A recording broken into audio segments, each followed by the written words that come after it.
하나님께서는 지극히 높으신 분이며 크고 위대하신 분이고 세상 모든 곳에 존재하는 분이시다라고 하는 것이 하나님을 믿는 모든 종교들이 하는 이야기입니다. 그런데 여기서 한 가지 제한이 있는데 그것이 뭐냐면 우리는 하나님을 직접 볼 수 없다는 것입니다. 직접 볼 수 없는데 모든 곳에 계신다라고 하는 것이 그리스도교의 신앙이 갖는 그런 문제죠. 하나님은 우리와 함께 계시는 분이니 우리는 이미 우리 곁에 있는 하나님을 바라봐야 된다라고 하는 것입니다.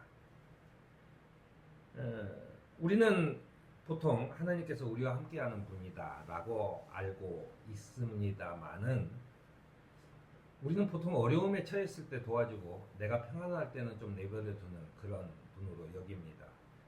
마치 이것은 어떤 주술적인 힘이 있는 어떤 것을 통해서 언제든지 불러낼 수 있는 대상으로 보여줬죠. 옛날에는 그 목각인정이나 이런 것들을 가지고 신상에다가 가서 절을 하면 내가 무언가를 얻을 수 있다라고 하지만 요즘에는 이제 그런 것이 다 없어지고 하지만은 아직도 신앙을 가진 사람 중에서는 우리가 쉽게 기도하면 다 돼라고 얘기하는 와중에는 내가 하나님을 만나면 하나님이 나를 도와줄 것이다라고 얘기하는 거예요. 내가 편안할 때는 하나님을 굳이 내가 만날 필요는 없어요. 나도 좀 먹고 살아야지. 슬쩍슬쩍 거짓말도 하고 해야 되는데 하나님이 나를 계속 바라보고 있으면 굉장히 뻘쭘하잖아요. 하여튼 그런 거죠. 그래서 우리는 하나님이 있는 곳이 있다라고 하는 생각 속에 언제나 빠져 있습니다. 말은 하나님은 어느 곳에나 계신다라고 하면서 우리는 하나님은 교회에 있을 거야 아니면 저기 어디 있을 거야 라고 얘기하는 거죠. 근데 그게 진짜 하나님이었다면 아마 그리스도교라는 종교는 2000년을 내려오지 못했을 겁니다. 이미 다 없어졌죠. 애착 인형 같이 그렇게 마스코트 같이 있는 것이라면 벌써 날가 없어지고 말았겠죠. 많은 사람들이 그거 불러냈더니 뭐 별거 아니던데 라고 얘기를 하겠죠. 그런데 이게 2000년 동안 또는 유대교로 따지면은 적어도 아무리 짧게 잡아도 4000년, 5000년 이상 이 믿음이 내려오는 것은 사실은 우리가 하느님을 만나려고 할 때 하느님을 만난 사람이 있다라고 하는 게 아닙니다.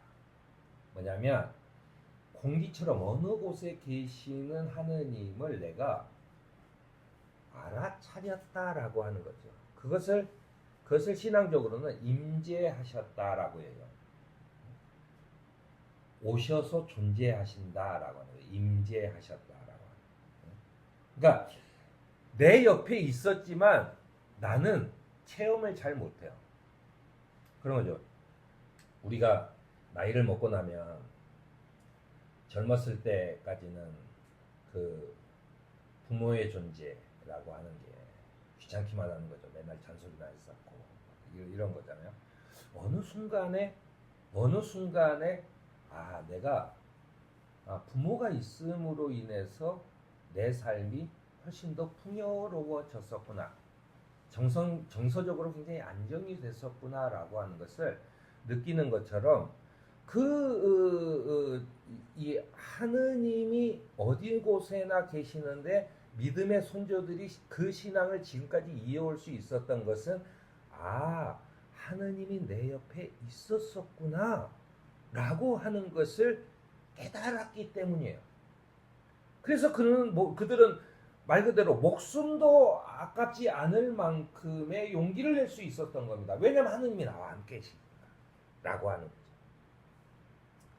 그리고 그들이 하느님과 늘 교제를 나누면서 그들이 자신에게 임하신 하느님께 기도드린다는 확신을 가졌기 때문에 우리가 애착 인형 같이 그런 그 신상 같은 데다가 빌고 그저 돌아서서 오고 하는 것이 아니라 항상 나와 함께 하시는 그분이 나다라고 얘기하는 것, 그것을 느끼는 것 때문에 그들은 그렇게 되는 겁니다. 우리는 이제 예배와 기도를 통해서 기도를 하라 그러면 늘 하느님을 불러내서 내가 필요한 요구를 절실하고 장황하게 계속 기도를 해요. 못 알아들으신 것 같으면 한 번 더 하고, 할 말이 없으면 성경 구절도 되고 온갖 막 장황하게 막 얘기를 합니다.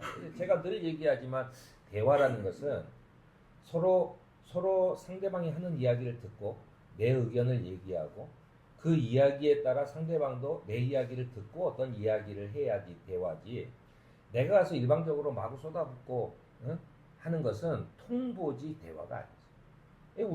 우리가 기도한다고 생각을 했을 때 항상 우리는 하느님한테 뭔가를 통보해요. 내가 어렵게 됐다. 어떡할래? 책임져라. 이런 거죠. 하나님을 우리가 만나야 된다라고 하는 거예요.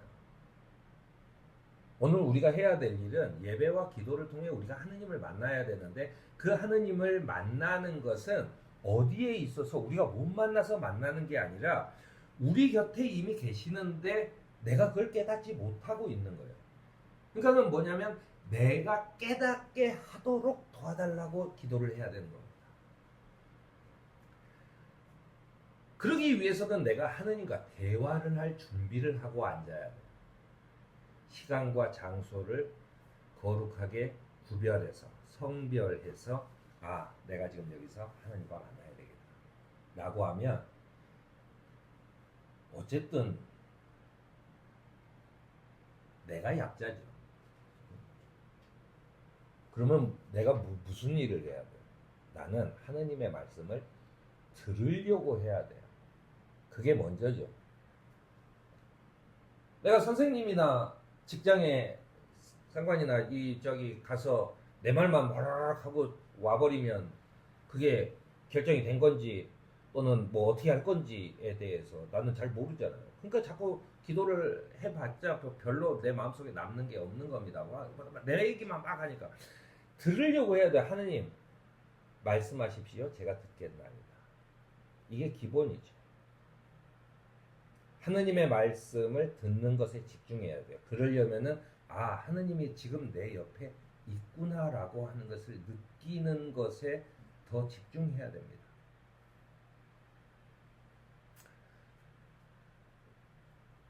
하느님께서는 우리에게 주신 것보다 더 많은 것을 요구하는 분은 아닙니다. 갑자기 나한테 하느님이 나한테 와가지고 너한테 슈퍼맨 같은 그런 힘을 줄 테니까 너 이거 어떻게 해봐라 라고 얘기하지는 않아요. 우리가 나는 하느님을 내 옆에 있다고 믿는다는 것, 그리고 그분을 만나려고 애쓰는 그 마음을 보시고 우리에게 다가오셔서 자신의 임재함을 자신이 내 옆에 있음을 나타내 보이신다라고 하는 거예요. 이게 너무 어렵죠.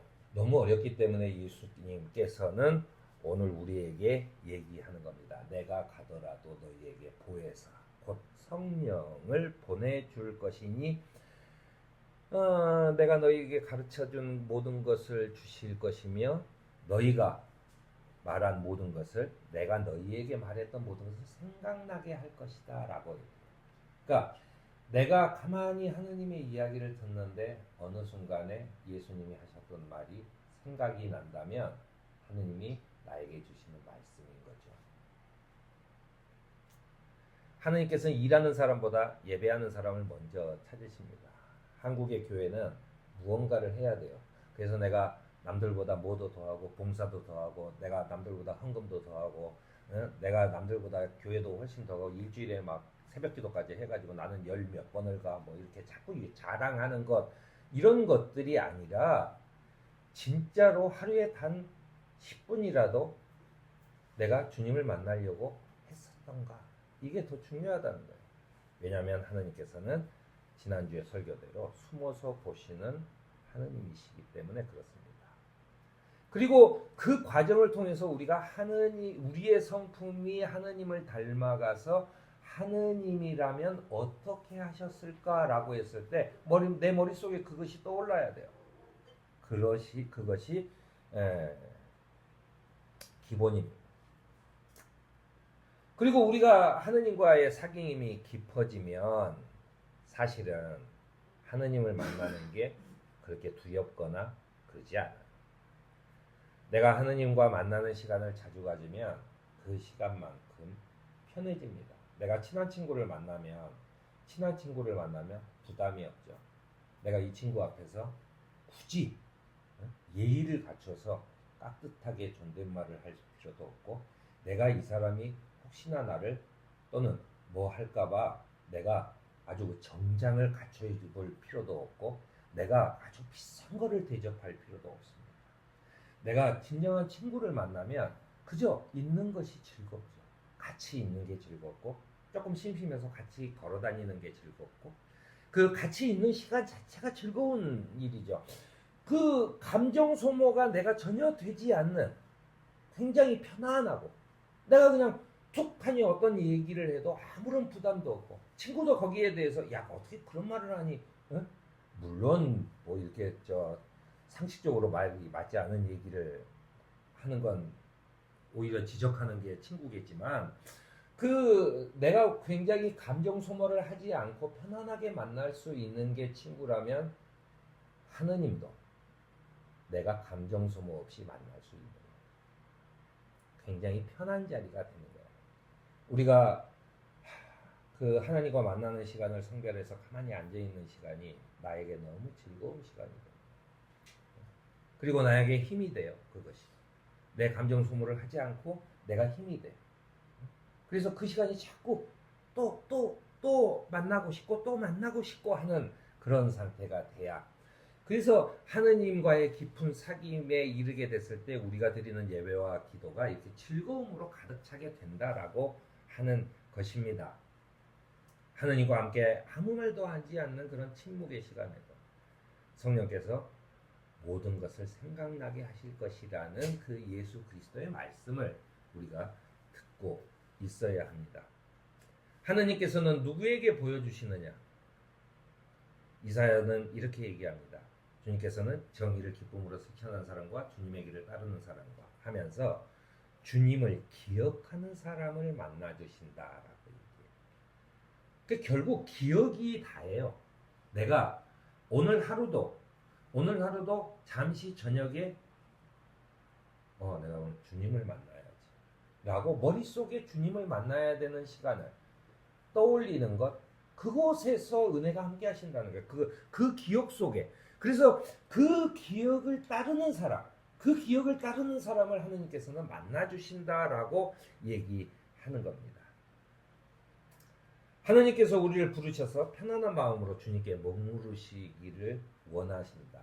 그것이 주님의 뜻이다 라고 하는 것을 기억하며, 우리가 단기적으로 일방적으로 하느님과 관계를 갖는 것이 아닌 우리 삶, 우리가 살아가야 할 마지막 우리의 삶을 하느님과의 관계를 좋게 하면서, 좋은 관계를 유지하면서 그 주님의 소명을 다하는 그런 삶을 살아가는 저와 여러분이 되기를 바랍니다.